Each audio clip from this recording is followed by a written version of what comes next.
कब्रिस्तान की रात। लखनऊ प्राचीन कौशल राज का हिस्सा था।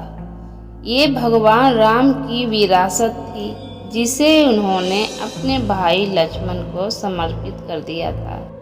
इसलिए ऐसे लक्ष्मणावती, लक्ष्मणपुर और लखनऊपुर के नाम से जाना गया, जो बाद में बदलकर लखनऊ हो गया। पर लखनऊ में एक हिस्से को लेकर बहुत फेमस है। इस शहर से जुड़ी भूतिया कहानियाँ जब लखनऊ विश्वविद्यालय के लाल बहादुर शास्त्री के हॉस्टल में पढ़ने वाले 3 दोस्त सोनू, विशाल, रोहित के बीच शर्त लगी कि किसमें इतनी हिम्मत है जो कब्रिस्तान के अंदर एक रात बिता सके, क्योंकि यहाँ वो कब्रिस्तान है जिसमें 1857 में मारे गए अंग्रेजों को दफनाया गया था। और उन दोस्तों में से विशाल ने हिम्मत दिखाई और शर्त मान ली। अगले दिन तीनों दोस्त विश्वविद्यालय से निकले और पक्का पुल के रास्ते से होते हुए कब्रिस्तान के पास पहुँचे। रात के करीब 1 बज चुके थे। सन्नाटा छाया हुआ था और सड़क पर भी 1-2 गाड़ी वाले नजर आ रहे थे। तीनों दोस्त कब्रिस्तान में पहुँचे। कब्रिस्तान के चारों ओर दीवार टूटी हुई थी, कोई भी आसानी से अंदर आ जा सकता था। जब रात के करीब 1 बज चुके थे, सोनू ने कहा, ठीक है विशाल, कल मिलते हैं, अगर तुम जिंदा रहे तो। विशाल ने कहा, अरे जिंदा क्यों नहीं रहूँगा, मुझे भूत से डर नहीं लगता है, और जब डर ही नहीं लगता फिर डर किस बात का। इतना कहकर विशाल जोर जोर से हंसने लगा। सोनू और विशाल आपस में बातें कर रहे थे, पर रोहित आसपास की कब्रों को बड़े गौर से देख रहा था और कब्रों के ऊपर लिखे नामों को बारी बारी से पढ़ते हुए बड़बड़ा रहा था।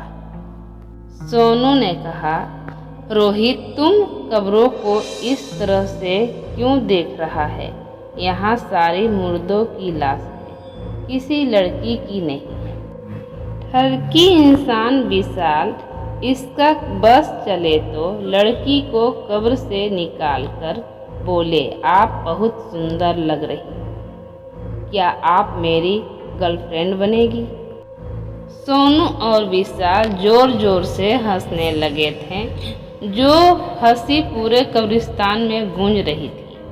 रोहित ने कहा, अरे नहीं सोनू, मैं तो इस कब्रों पे लिखे नाम को पढ़ रहा था, क्योंकि पिछले हफ्ते जब मैं अंजलि के साथ यहाँ घूमने आया था तो इस थॉमस हेक की कब्र इस कब्रिस्तान के सबसे आखिरी में थी, और मुझे इसलिए याद है क्योंकि मैंने इसी कब्र के पास से फलों को तोड़कर अंजलि को दे दिया था। रोहित की बात सुन सोनू और विशाल भी एक पल के लिए सोच में पड़ गए।